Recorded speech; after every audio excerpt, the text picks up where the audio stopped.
Hello. Before we wrap up specific instructions and practical recommendations, I want to have this important introductory talk to establish clearly the why and where we're going with this.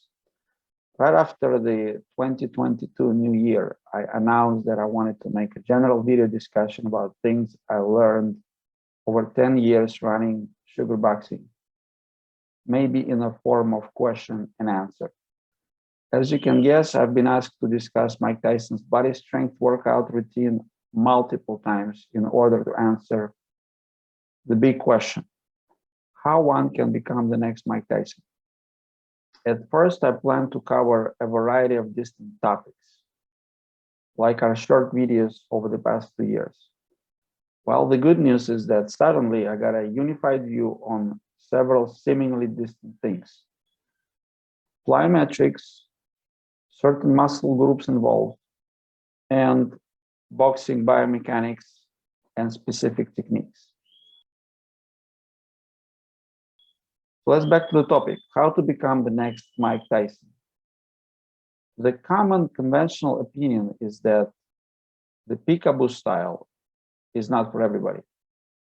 And it was my experience as well, that you gotta be a special individual, athletically gifted from the start to have a chance to execute the moves right and become the next Mike Tyson.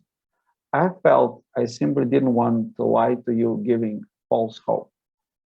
If you Google or search here on YouTube, it is a very tempting topic to cover for the views as a video creator. There are plenty clickbait type videos with maybe some entertaining value where people claim to train like Tyson, do his alleged routine, but for a short period, like a week or a month. And here lies the problem.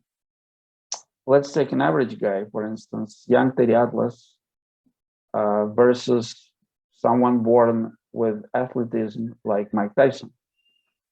On the left, we got a skinny dude with scoliosis.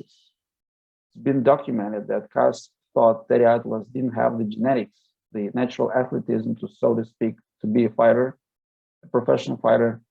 Cus simply didn't want Teddy to get beat up and hurt if he became professional.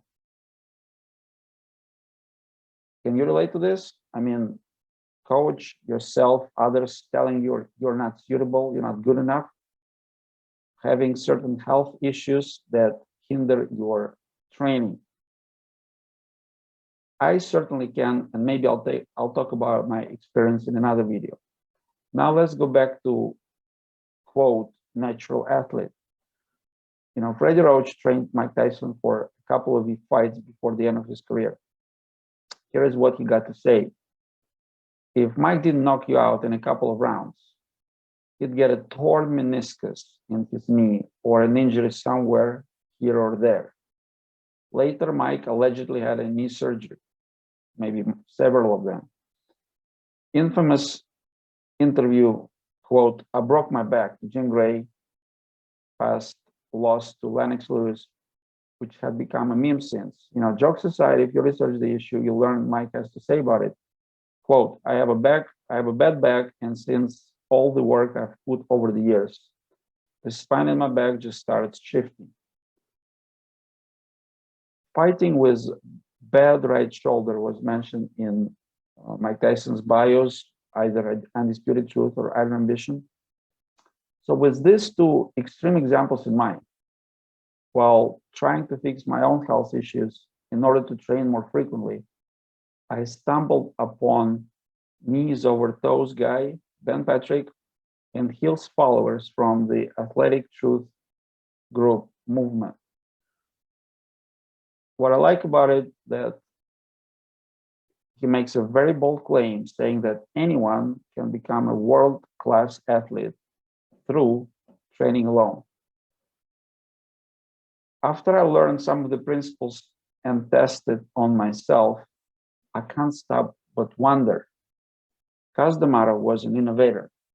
The sleeve bag, the Willy bag, the number system, this is just what is on the surface.